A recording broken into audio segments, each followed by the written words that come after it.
আমি আমার সন্তানাদি, আমার স্ত্রী, এদেরকে খুশি রাখতে গিয়ে আমার বোনকে আল্লাহর নির্দেশের বাইরে রাখতে পারি? এরকম বোনকে ফাঁকি দেওয়া, ভাইকে ফাঁকি দেওয়া মানুষ দেখি কাবা শরীফে যে কান্নাকাটি করে, আল্লাহ আমি মাফ চাই। আপনি মাফ চাচ্ছেন কাবা শরীফে, আপনি দোষ করেছেন আল্লাহর কাছে, দোষ করেছেন ভাইয়ের কাছে, বোনের কাছে। আগে তাদের টাকা ফেরত দেন, জমি ফেরত দেন। সাহাবায়ে কেরাম রাদিয়াল্লাহু তাআলা আনহু আজমাইন পানি খাওয়ার লোটা পর্যন্ত, গ্লাস পর্যন্ত, কাপ পর্যন্ত আলাদা আলাদা করে ভাগ করে দিতে। আর আপনি মাঠে জমি দিয়ে বাড়ির জমি দিতে চান না, আর আপনি নামাজ পড়েন, আপনার নামাজ হবে না। এই জন্য আশা করছে এই যে শরীক ফাঁকি দেওয়ার রোগ যাদের ভেতরে আছে, এই মানুষগুলো মারা যাওয়ার পরে যদি আপনি কোরআন পড়েন, ওর আযাব কিন্তু আরো বাড়বে। কথা বুঝতেছে? আল্লাহ আমাদেরকে কোরআনে কারীম যে উদ্দেশ্যে দিয়েছিলেন সেটাকে সামনে রেখে, এটা যে উদ্দেশ্যে এসেছে সেটা সামনে রাখার তৌফিক যেন দান করেন, বলেন আমিন। এই কুমিল্লা ব্রাহ্মণবাড়িয়া এলাকায় আসলে আমার কথাটা মনে হয়। বহু মানুষ আছে, মানুষগুলো পূর্বপুরুষ যা করেছে, সে বাপদাদা হোক, মুরব্বী হোক, পীর সাহেব হোক, এরা যা করেছে এরা তাই করবে না। এই কাজটা ঠিক না ভাই। বাংলায় আমরা আকাবির বলে যাদেরকে জানি, আপনি কি বাস্তবতা বোঝেন? আকাবির শব্দটা পুরা কোরআন শরীফে আল্লাহ কি অর্থে ব্যবহার করেছেন কোনদিন দেখেছি? কোরআন এই জায়গায় আছে, আল্লাহ রাব্বুল আলামিন দিয়েছেন ওয়াকাযালিকা জাআলনা ফী কুল্লি ক্বরিয়াতিন আকাবিরা মুজরিমিহা লিয়ানকুরু ফীহা ওয়া মা ইয়ানকুরুনা ইল্লা বিআনফুসিহিম ওয়া ইয়াশউরুন। যারা কোরআন হাদিস গলিয়ে খাওয়ালেও বিশ্বাস করতে চান না, আপনার আকাবির যা বলেছে, আপনার মুরব্বী, পীর সাহেব, বাপ দাদা, পূর্বপুরুষ যা বলেছে ওইটাই আপনার কাছে সব। আকাবির শব্দটা দেখেন, মুজরিম, কাফেরদের বড় বড় লিডার যারা, এদের ক্ষেত্রে ব্যবহার করা হয়েছে পুরা কোরআন শরীফে। ওয়াইদা কিলা লাহুম তাআলাউ ইলা মা আনজালাল্লাহু ওয়া ইলার রাসূলি ওয়ালু হাসবুনা মা ওয়াজাদনা আলাইহি আবাআনা আওয়ালাউ কানা আবাউহুম লা ইয়ালামুনা শাইআন ওয়া লা ইয়াহতাদুন। সূরা মায়েদা ৭ নম্বর পারার ৪ নম্বর পৃষ্ঠার প্রথম নম্বর লাইনের ১০৪ নম্বর আয়াতে আছে। যত তাফসীর আছে বাংলাদেশে যে কোনটা দেখবেন এটা পাবেন। ওয়া মানে এবং ইদা মানে যখন, কিলা মানে বলা হয়, তাআল মানে আসো, ইলা মানে দিকে, মা মানে যা, আনজালাল্লাহ মানে আমি আল্লাহ নাযিল করেছি, ওয়া ইলার রাসূলি রাসূলের আদর্শের দিকে আসো। ক্বালু হাসবুনা, নবী আপনি দেখবেন অনেক মানুষ এই কথা বলবে, আমাদের জন্য যথেষ্ট। মা ওয়াজাদনা, যা আমরা পেয়েছি, আলাইহি আবানা, আমাদের পূর্বপুরুষ, বাপ দাদা, মুরব্বী, আকাবির, এদের কাছে যা পেয়েছি এটাই যথেষ্ট। আওয়ালাউ কানা হাফে ইস্তেফাম, প্রশ্নবোধক চিহ্ন, ইন্টারোগেটিভ সেন্টেন্স এটা।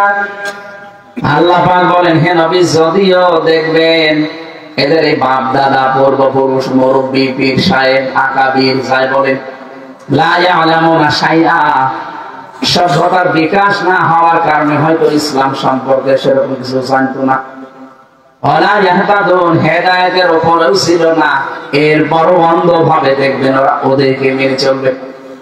আর এই রোগ বাংলাদেশ আর ভারত আর পাকিস্তানে বেশি।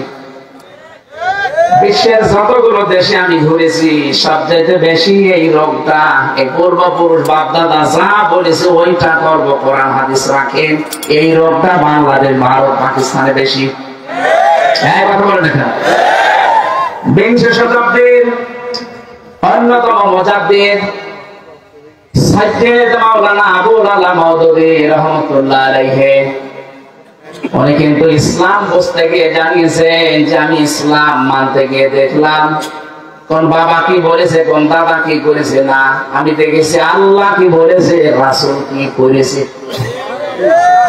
আপনাকে তো এখান থেকে নেওয়া লাগবে ইসলাম। তারাক্তু ফীকুম আমরাইন, ২ বছর ২ বছর আছে, আমি দেখে রেখে গেলাম ২টা জিনিস তোমাদের জন্য।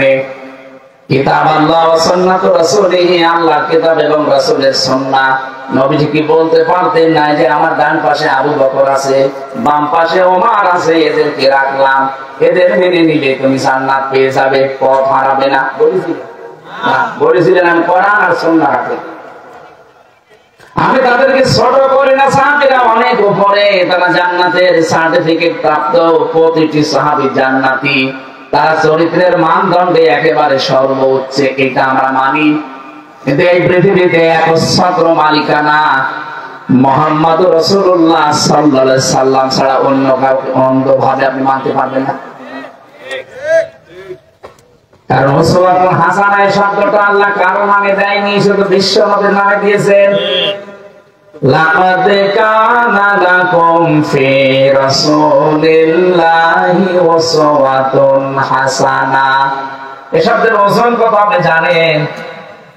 উসওয়াতুন হাসানাতুন এই কারো নামে আল্লাহ দেয়নি, আপনি দেখান। ইব্রাহিম নবীর নামের আগে আছে, সেটা আলাদা বিষয়, কিন্তু মুহাম্মদুর রাসূলুল্লাহকে আল্লাহ এটা দিয়ে জানিয়েছেন কিয়ামত পর্যন্ত যারা আসবে এই পৃথিবীতে, এমনকি যদি এখন মুসা নবীও আসে, ঈসা আলাইহিস সালাম যদি আসে, তারা নিজেদের সব বাদ দিয়ে আপনাকে মেনে চলা লাগবে। আপনি কি বুঝলেন এই হাদিস থেকে? এত বড় পাওয়ারফুল নবী যারা আল্লাহর সাথে কথা বলতেন, হযরতে মূসা কালিমুল্লাহ বলা হয়, আল্লাহ সৎকারে যিনি তৈরি হয়েছিলেন হযরতে ঈসা, এটা যদি রেকর্ড হচ্ছে তামাম দুনিয়ায় ছড়াবে। এই জন্য আমি ইহুদি এবং খ্রিস্টানদেরকে বলছি, আপনারা মুসা আলাইহিস সালামকে যোসেফ বলে ডাকেন, ঈসা আলাইহিস সালামকে যিশু বলে ডাকেন, যে নামে মানেন তো মুসা এবং ঈসাকে। আপনাদেরকে বলছি, আপনার তাওরাত খোলেন, ইনজিল খোলেন, 903 জায়গায় আমার নবীর শেষ নবী হওয়ার বর্ণনা দেওয়া আছে। আপনাদের নিজেদের কিতাব, আপনাদের ধর্মীয় গুরু যারা, ঠাকুর যারা, পুরোহিত যারা এটা পড়তে দেয় না, জানে যে এগুলো যদি সাধারণ পাবলিক পড়ে, আমাদের যে ধর্ম থাকে না। কারণ ইসলাম আসার পরে সব ধর্ম ডিবেট হয়ে গেছে, একবার বসেন, এদিকে সব ধর্ম মাইনাস। আল্লাহ এইটা জানিয়েছেন লিইয়ুযহিরাহু আলা দ্বীনি কুল্লিহি, যত দিন ধর্ম আছে সবার উপরে আমি ইসলামকে বিজয় করে দেখাবো। শুধু ইসলামকে উপরে তুলবে তা না, লিইয়ুযহিরা, যাহার মানে অনেকে আমরা মনে করি প্রকাশ করা, ইজহার মানে কি? না, শুধু ইজহার মানে প্রকাশ করা না। ইজহার শব্দটা যত হাদিসে আপনি পাবেন, যারা হাদিস পড়তে পারে, আজকের আলেম একজন সভাপতি, অনেকজন সহকারী অধ্যাপক, মান করাল কোরআনা ফাস্তাযহারাহু আছে, যে ব্যক্তি কোরআন পড়ে আর কোরআনকে ইজহার করে, মানে কোরআনকে বিজয় করার চেষ্টা করে। ইজহারের এখানে 33টা অর্থ আমি পেয়েছি। ইজহার মানে বিজয় করা, ইজহার মানে প্রকাশ করা, ইজহার মানে স্পষ্ট করা, ইজহার মানে দাঁড় করানো, ইজহার মানে কায়েম করা, ইজহার মানে দেখানো। আমার সবগুলো অর্থ মনে নেই, আমি অভিধানে পড়েছিলাম 33টার উপরে অর্থ আছে। তার 1 নাম্বার অর্থ ইজহার মানে প্রকাশ করা, 2 নাম্বার অর্থ ইজহার মানে বিজয় করা। কোরআনে কারীমটা আজকে আমাদের দেশে বিজয় নেই, এজন্য আমরা এই 54 বছর হালালকে হালাল, হারামকে হারাম জেনে মানতেও পারি না, ছাড়তেও পারি না। কোরআন যদি সত্যি বিজয় থাকতো, আল্লাহর কসম আপনি হারামকে হারাম জেনে ছেড়ে দিতে বাধ্য হতেন, হালালকে হালাল জানার পরে আপনি আঁকড়িয়ে ধরতে বাধ্য হতেন। এই জন্য আমাদের জামাত ডাক্তার শফিকুর রহমান হাফিজাহুল্লাহ ঘোষণা দিয়ে দিয়েছেন, এই দেশে যদি কোরআন কায়েম হয়ে যায়, সর্বপ্রথম এই দেশ থেকে বন্ধ করা হবে প্রথম দিন চাঁদাবাজি। এটা যেন অনেকে করছেন, এখন অনেকে কিন্তু থামেননি। এই 15.5 বছর দেখেছিলাম এক স্টাইলে, এখন চলছে আর এক স্টাইলে। যারাই করছেন আপনি কিন্তু থামেন, আপনি খোঁজ রাখেন, কিছু গোয়েন্দা বিভাগের খোঁজ রাখেন, তারা কিন্তু নকল ফোনে রেখেছে কোথায় কি করছেন।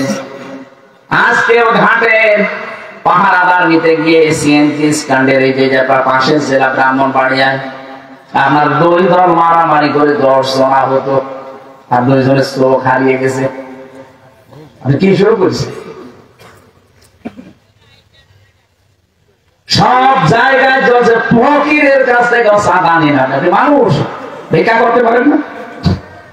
ফকির ভিক্ষা করে নিয়ে আসে, সেখানে সব কিন্তু ওরা একেবারে ক্যামেরা আকারে দেখছে সারা বাংলাদেশটা, দেখতে চাচ্ছে যে আগস্টের 5 তারিখের পর থেকে এই কয় মাসে কে কি করছে।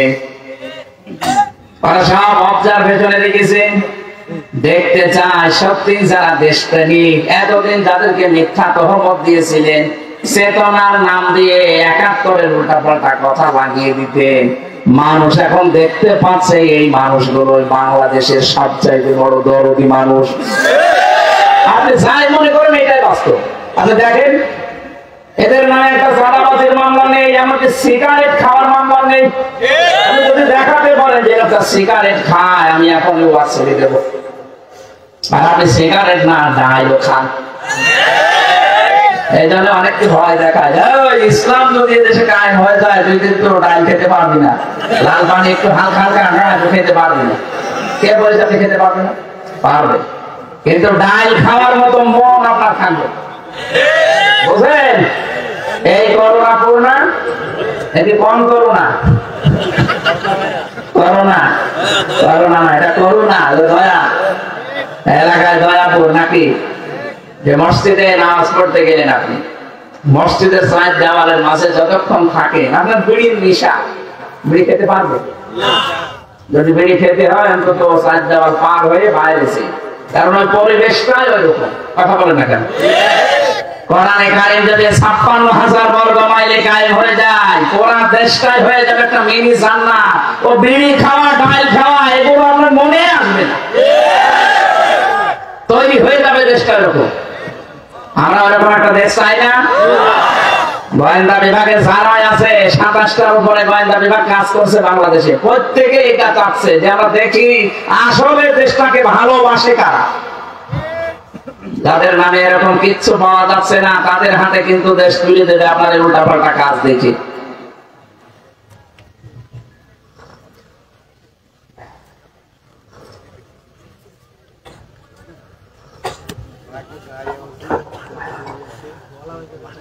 আজকের সকালের বক্তব্য দেখেছেন না, লন্ডন থেকে ভিডিও বার্তা পাঠাচ্ছে যে থামেন আপনারা, আপনার জন্য বদনাম হয়ে যাচ্ছে। গাইবান্ধায় ডিসির কাছে কি জজের কাছে 50 লাখ টাকা দাবি করেছেন আপনি।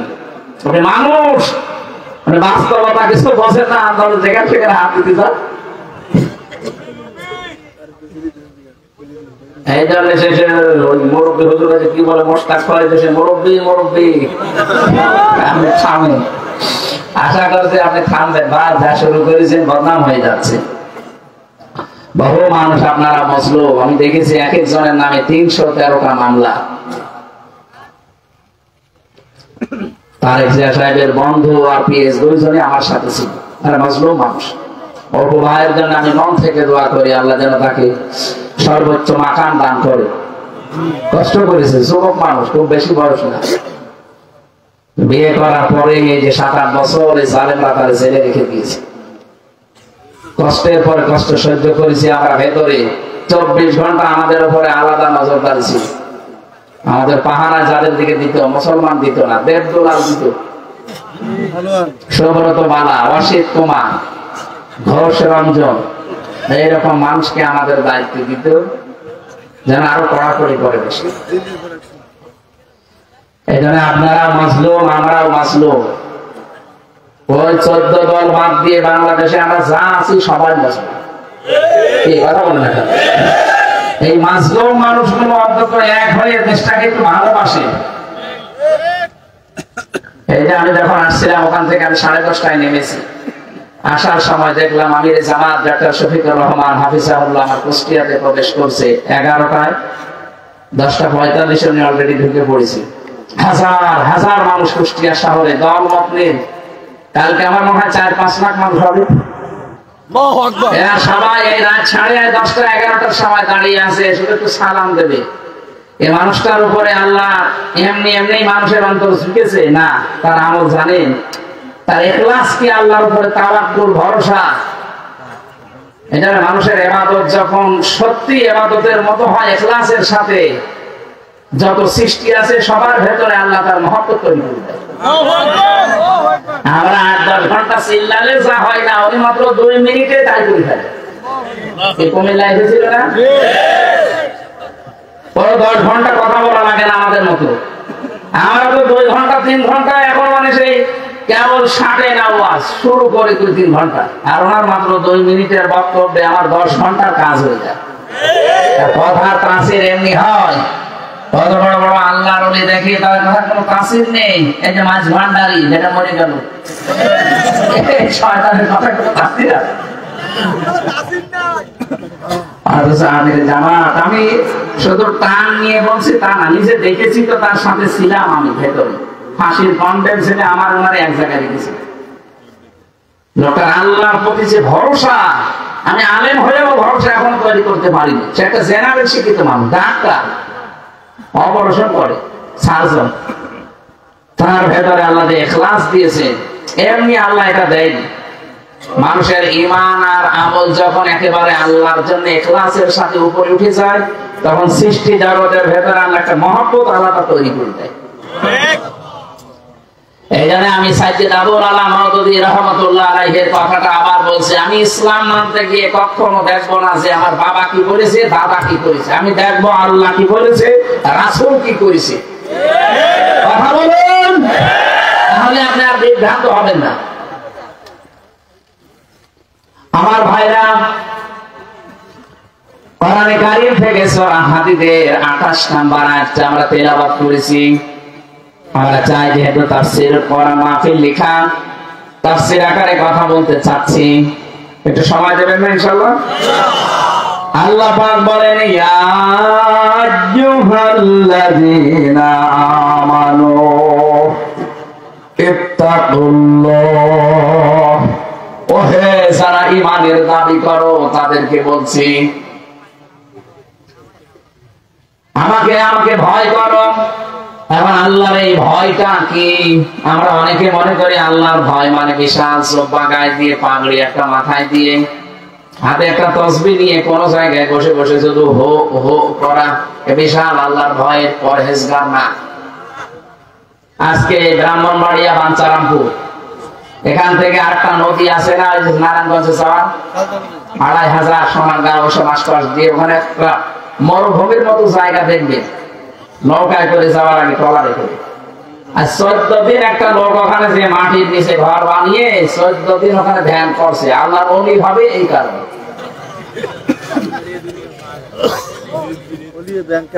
সন্ন্যাসী জীবন ইসলামে আছে মানে, সুতরাং আপনারা ভুল পথে আছেন। এই ব্রাহ্মণবাড়িয়া কুমিল্লায় আলেম যেমন বেশি, জালেমও বেশি। এখানে নবীর জন্য জীবন দেওয়া মানুষ যেমন বেশি, নবীকে জবাই করা মানুষও বেশি। নবীর সুন্নাতের নাম নিয়েছে সুন্নি, অথচ সুন্নত আসল যেটা সেটার খবর নেই। মান তামাসসাকা বিসুন্নতি ইনদা ফাসাদি উম্মতি ফালাহু আজরু মিয়াতি শাহীদ। মুসলিম শরীফের হাদিস। নবীজি বলেন, আমার উম্মতের যখন দুরবস্থা চলবে, এই সময় যদি একটা মরা সুন্নাত কেউ জিন্দা করতে পারে, তার আমলনামায় 100 গোলাকার শহীদের সওয়াব হবে। একটা শহীদের সওয়াব পেলে তো আপনি জান্নাতি। কত পাচ্ছেন? 100। এখন আমি চিন্তা করলাম মরা সুন্নত কোনটা? টুপি মাথায় দেওয়া না, এটা কেউ মাথায় দেয়, কেউ দেয় না। এখানে টুপি মাথায় অনেকে দিয়েছেন, অনেকে দেননি, এটা বলছেন এখানে, এটা মরা না। দাড়ি রাখা, এটা মরা না, কেউ রেখে কেউ রাখে না, তোমাকে মরে যায়। খাবারের পর মিষ্টি খাওয়া সুন্নত, এটা মরা না, কেউ খায় কেউ খায় না। মেসাক করা সুন্নত, এটা মরা না। আমি একটা সুন্নত দেখলাম মরে গেছে। কি? এই 10 বছর কোরআনে কারিম দিয়ে নবীজি রাষ্ট্র চালিয়েছিলেন, বাংলাদেশ 1 বছরও চলেনি। মরে গেছে না? এই সুন্নতটা চিন্তা করেন। এই সুন্নত চিন্তা করার জন্য যদি আপনি দল করেন, মিছিল করেন, মিটিং করেন, ভোট দেন, যাই করবেন, যদি সুন্নত কায়েম হয়ে যায় তো ভালো, না হলো আপনার অসুবিধা নেই, আপনি বেতন পেয়ে যাবেন। কারণ আপনি তো কোরআনের মালিক না, এই জমিনেরও মালিক না। মালিক আমরা কামলা, আমরা খাবেন, আমরা লেবার, মুনিশ, জন, পাট, যাই বলেন, আমরা শুধু কাজ করবো এই জমিনে। হলে ভালো, না হলে আমাদের কোনো লস নেই। জীবনের শেষ দিন যেদিন আমার একেবারে ওয়াবুদ রাব্বাকা হাত্তা ইয়াতিয়াকাল ইয়াকিন, তোমরা ইবাদত করো ওই দিন পর্যন্ত যতদিন ইয়াকিন না আসে। ইয়াকিন মানে মৃত্যু। মরণের এই দিন যখন বিছানায় আছাড় খেয়ে পড়বেন, ওই সময় দেখতে পাবেন ফেরেশতা আপনার সামনে জান্নাত হযরতে হাসিয়ার মতো তুলে ধরেছে। আমাদের 100% বিশ্বাস আছে সূরা তাহরিমের আয়াতের উপরে, হযরতে হাসিয়া ঈমানের পরীক্ষা দিয়ে যদি জান্নাত দেখতে পান, এই 15টা বছর যারা ঈমানের উপরে টিকে থাকতে গিয়ে অনেক কিছু হারিয়েছেন। নবীজি কিন্তু 10-13 বছর মাল খেয়েছিলেন, 10 বছর রাষ্ট্র চালিয়েছিলেন। কথা বলেন না কেন? আর আমরা অলরেডি 15 বছর মাল খেয়ে ফেলেছি, এখন 10 বছর ইনশাআল্লাহ কোরআন দিয়ে রাষ্ট্র চলবে। এই মরা সুন্নাতটা যদি দেশে জিন্দা হয়ে যায়, আর হবে আমি দেখতে পাচ্ছি। আগস্টের 5 তারিখের আগে একটা জরিপ পেয়েছিলাম, এদেশে মানুষ 100 জনের মাত্র 15 জন মানুষ চাইতো এদেশে কোরআন কায়েম হোক। কিন্তু এই 4.5 মাসের ব্যবধানে ইসলাম পন্থীদের এদের অ্যাক্টিভিটিস, এদের কাজকর্ম, এদের ইখলাস, এগুলো দেখে মানুষের বিশ্বাস হয়ে গেছে যে কোরআনের বিধান ছাড়া দেশে নিরাপদ থাকা সম্ভব না। এখানে হিন্দুরা গোবিন্দ পরমাণিক পর্যন্ত বলেছে। সেদিন গাইবান্ধায় আমির জামাতের আগে একজন পুরোহিত ঠাকুর হিন্দু, সে বলছে এই দেশে যদি কোরআনের বিধান কায়েম হয় আমরা সব চাইতে বেশি নিরাপদে থাকবো। এখন আমরা জরিপ পেয়েছি যে এই বছরের শেষ দিন, 2 দিন আগে 3 তারিখ, এই মাত্র 31শে ডিসেম্বর 2 দিন আগে একটা জরিপ পেয়েছি, এই দেশে 100 জনের 58 জন মানুষ এখন চাচ্ছে এদেশে কোরআন কায়েম হোক। 15 জন থেকে 4 মাসের ব্যবধানে যদি 58 জন হয়ে যায়, আর কিছুদিন যেতে দেন। এই জন্যই তো অনেকের মাথা খারাপ হয়ে গেছে, দরকার নেই আগে থালা দিন। ইয়ার কি করা জায়গা পান না? 2732 জন মানুষ জীবন দিয়েছে থালা নেওয়ার জন্য না, বৈষম্য দূর করার জন্য তারা জীবন দিয়েছে। আমরা চাই এদেশ থেকে সত্যি যেন বৈষম্য দূর হয়, আর বৈষম্য দূর করতে হলে এটা লাগবে। কথা বলে না কেন? এই জন্য সংস্কার এখন চলছে। আমরা চাই কোরআনে কারীম দিয়ে দেশটা সংস্কার করেন। এদের সংস্কারের একটা আয়াত আছে, ফুরকান, সূরা ফুরকান মানে সংবিধান। আমরা যেহেতু সংবিধান সংস্কার করছি, এজন্য 77টা আয়াত আছে সূরায়, 73টা ধারা আছে। যারা দায়িত্বে আছেন আপনারা মুসলিম, দেশে 96% আমরা মুসলমান। আমরা এই 77টা আয়াতের 73টা আয়াত এই দেশের সংবিধানে দেখতে চাই। আমাদের এটা যদি কমন না হয় আরো সে পৌঁছে যাবে ইনশাআল্লাহ। যারা চান তারা হাত তুলে দাও, লিল্লাহি তাকবীর, লিল্লাহি তাকবীর, আল্লাহু আকবার।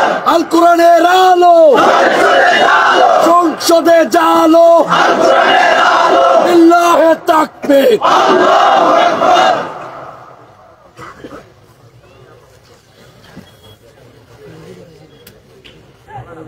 আলহামদুলিল্লাহ ভাই, এটা যদি ডক্টর ইউনূস পর্যন্ত নাও যায় অসুবিধা নেই, আরো কিছু লিখেছে। কিয়ামতের দিন বলতে পারবো আল্লাহ আমি কিন্তু তোমার কোরআনের এই সংবিধানের পক্ষে ছিলাম। কায়েম হতে পারেনি, এটা আমার দোষ না। নবীজি 13 বছর মক্কায় নামাজ পড়েছিলেন মূর্তির সামনে না, কি পড়েননি? 13 বছর যে মক্কায় নামাজ পড়লেন, একটা মূর্তি সরাতে পেরেছিলেন? 313টা মূর্তি ছিল কাবা শরীফের ভেতরে, উনি নামাজ পড়েননি? নামাজ তো মূর্তির সামনে নিয়ে পড়লেন। অথচ ওই নবী মক্কায় গিয়ে ক্ষমতা, মদিনায় যে রাষ্ট্রপ্রধান হওয়ার পরে নিজে এসে মূর্তিগুলো সব ভেঙে ফেলে দিলেন। আমরা তো এই মদিনা মক্কার জীবনে আছি এতদিন, এখন আমরা কিছু সরাতে পারি না। অন্তত সময় যখন আসতেছে এদেশে যদি কোরআনে কারীমের বিধান আমরা কায়েম করতে পারি, আল্লাহ বিরোধী যত কাজ আছে, মানবতা বিরোধী যত কাজ আছে, সবগুলো 100% বন্ধ হবে ইনশাআল্লাহ। এটা যে পারবে এদেশে যারা একামতের দিনের দায়িত্বে আছে তার প্রধান প্রমাণ, দুর্নীতি করে না, দুর্নীতি করতে দেয় না মাওলানা মতিয়ার রহমান ইসান। 4 আনা পাইনি, 5টা বছর চালিয়েছে, 4 আনা পাইনি। আপনি কি মনে করেন আপনি আল্লাহর ওলি দেখার জন্য চলে যাচ্ছেন সিলেটে, আল্লাহর ওলি দেখার জন্য চলে যাচ্ছেন বরিশালে? কিসের ওলি? এগুলো তো টাটকা ওলি। অর্থনৈতিক জীবনে এত ক্লিয়ার থাকা মানুষ বাংলার ইতিহাসে নেই। বস্তা বস্তা খালি ধরে রাখে মুসাফা করার টাকা নেই। আর তাদের এই দুইটা মন্ত্রণালয় চালিয়েছে দুইজন, মুজাহিদ সাহেব, নিজামী সাহেব। একটা টাকা এদিক ওদিকে পায়নি, আরো মন্ত্রণালয় চালিয়ে টাকা ফেরত দিয়েছে। বাংলাদেশের ইতিহাসে এইটা আজও ঘটেনি। আর যারা এখন দায়িত্বে ছিল এরা টাকা ফেরত দিয়েছে। প্রতি বছরে 42,000 কোটি টাকা করে পাচার করেছে। আমি কয়েকদিন আগে ছিলাম মালয়েশিয়া, সিঙ্গাপুর, ওখানে সাহেবপাড়া বানিয়েছে, বেগমপাড়া তো সে কানাডায়, আর এখানে বানিয়েছে সাহেবপাড়া। তালা লাগান, থাকে না শয়তানরা, ভয় করে, সব হোটেলে উঠেছে।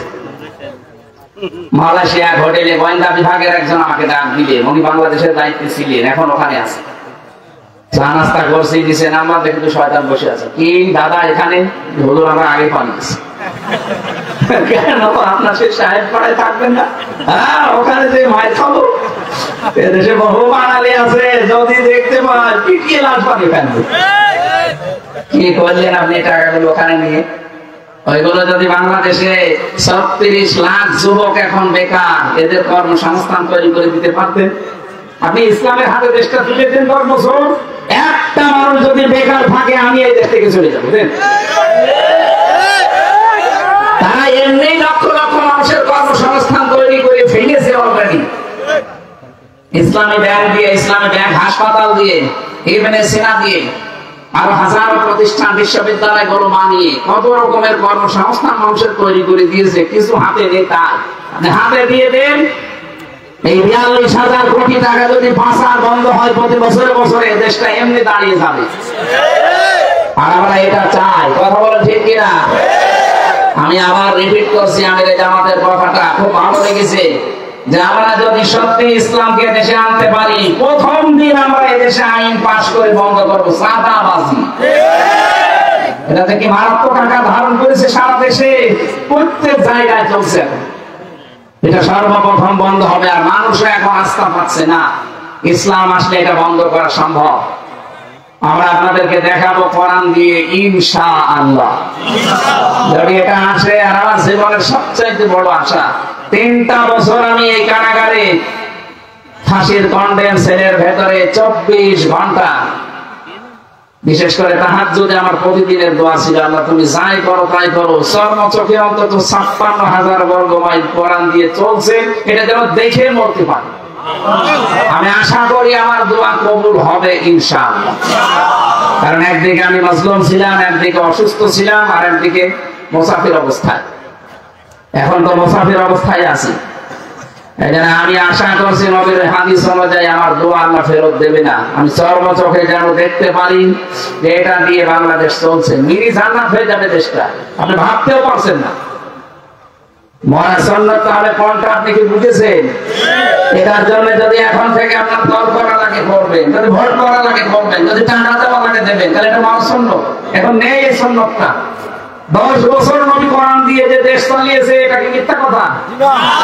এই সুন্নাতটা বাংলাদেশে আছে? বলেন। এই সুন্নাতের জন্য আমার কোনো কাজ নেই, শুধু খাবারের পর মিষ্টি খাওয়া সুন্নাত না, মানে আরো খাওয়া চাই। অথচ রাসূলুল্লাহর প্রতি যদি কেউ ঈমান এনে এই কাজটা করতে পারে, ইউতিকুম কিফলাইন মিন রাহমাতিহি, আল্লাহ তার জন্য ডবল রহমত রেখেছেন। সুবহানাল্লাহ বলতে পারেন না?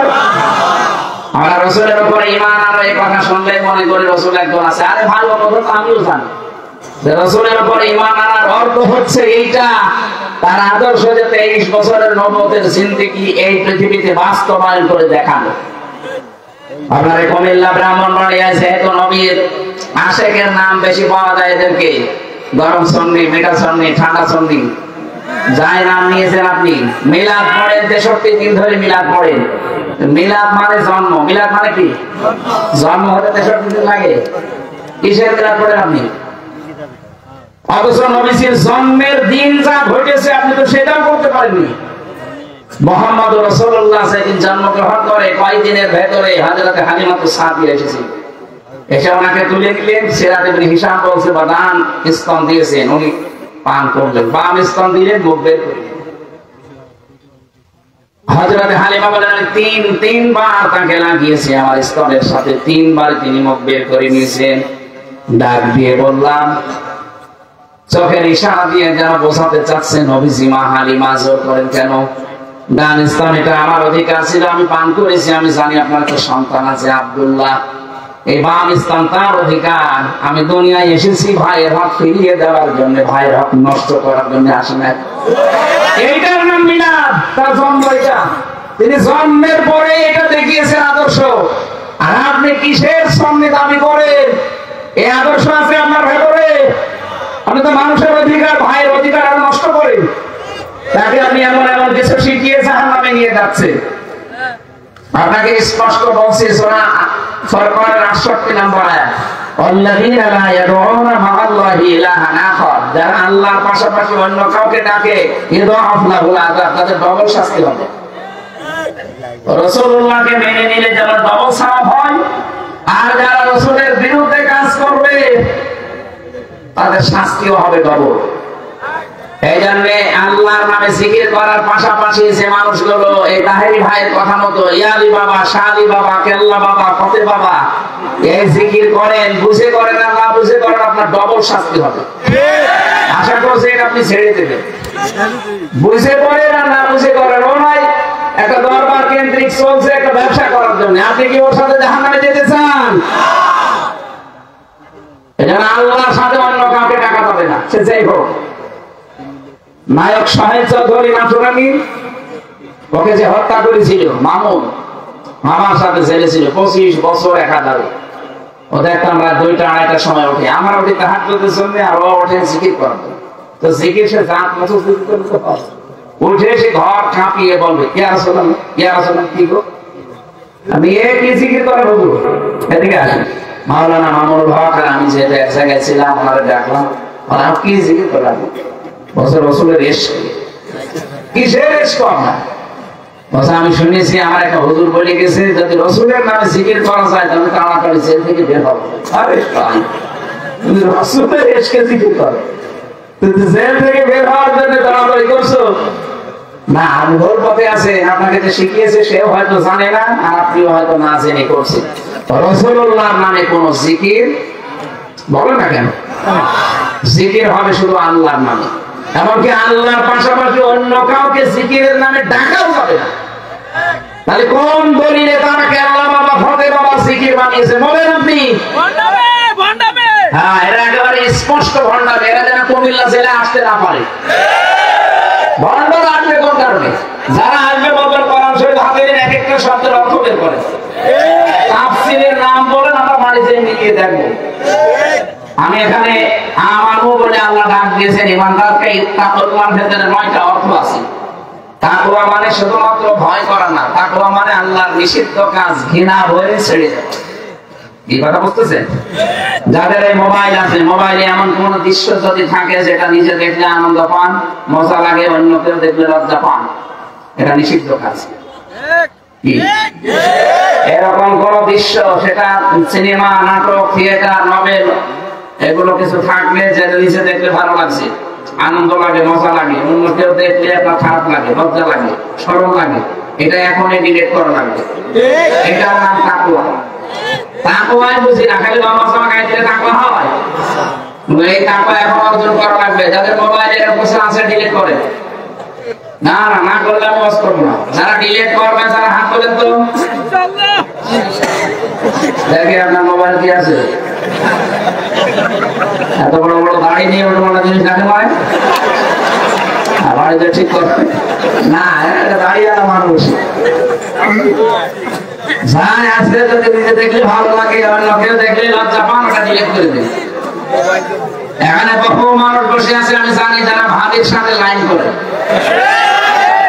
প্রতিবেশীর স্ত্রীর সাথে লাইন আছে যাদের, বিশেষ করে বিবাহিত মেয়েদের সাথে লাইন আছে যাদের। আপনি যে কোন জাহান্নামে আছেন আপনি ভাবছেন, আপনার এই ভাই প্রতিবেশীর ওই লোক বা বিবাহিত সেই মহিলা, তার স্বামী যতদিন তালাক না দেবে ততক্ষণ আপনি বিয়ে করতে পারবেন না। যাই করছে একটা হারাম কাজ, 2 নম্বরে সারা জীবন আপনি কষ্টে থাকবেন, ওদের ছেড়ে না দেয়। বলছেন হুজুর ছেড়ে দেবে, কারণ যে মাঝে মাঝে এসে অনশন করছে, 2 সন্তান রেখে এসে অনশন করছে যে শরীমত আমার চাই। কি দিয়েছেন আপনি যে আপনার চাই? বিবাহিত মেয়েদের সাথে লাইন যাদের আছে, বিশেষ করে ভাবি, প্রতিবেশীর স্ত্রী, বিবাহিত মেয়ে, এক্ষুনি এই নাম্বারগুলো ডিলিট করেছে। হোয়াটসঅ্যাপে থাক আর ইমোতে থাক আর মেসেঞ্জারে থাক আর এমনি ডায়াল নাম্বারে থাক, ডিলিট করবে, তারপরে বাড়ি যাবে, তাইলে আপনার মোবাইল কিন্তু হ্যাং হয়ে যাবে। এমন এক বড় দিয়ে দেবো, মোবাইল জীবনে করবে না। তাকওয়ায় আমরা বুঝি না, তাকওয়া মানে কি? আল্লাহর নিষিদ্ধ কাজ শুধু ছেড়ে যাওয়া না, শুধু ছেড়ে দেওয়ার নাম ফাঁসিয়া। কথা বলছেন? আর আল্লাহর ভয়ে নিষিদ্ধ কাজগুলো একেবারে পায়খানার মতো ঘৃণা করে ছেড়ে দিয়ে চলে আসা, এর নাম তাকওয়া। এর নাম তাকওয়ার দ্বিতীয় নম্বর অর্থ হচ্ছে যে যেখানে আছেন ওই জায়গায় ওই কাজের শিক্ষা এবং প্রশিক্ষণ নিয়ে পূর্ণাঙ্গরূপে কাজটা সুচারুরূপে আঞ্জাম দেওয়ার নাম তাকওয়া। এটা আজ বাংলাদেশে কেউ করে না। এটা এদেশে যারা একামতের দিনের দায়িত্ব পালন করে তারা চেষ্টা চালাচ্ছে যে যেখানে থাকবে ওই জায়গার শিক্ষা এবং প্রশিক্ষণ নিয়ে তাকওয়া কারে বলে তারা দেখাবে। কথা বুঝতেছে? তাকওয়া মানে বাংলায় দ্বিতীয় অর্থ কি বললাম? যেখানে যে কাজ করবে, যে চেয়ারে বসে আছেন আপনি, ওই চেয়ারের ওই যোগ্যতায় আগে শিক্ষা নেবেন, প্রশিক্ষণ নেবেন, সুচারুরূপে কাজটা আঞ্জাম দেবেন, এর নাম তাকওয়া।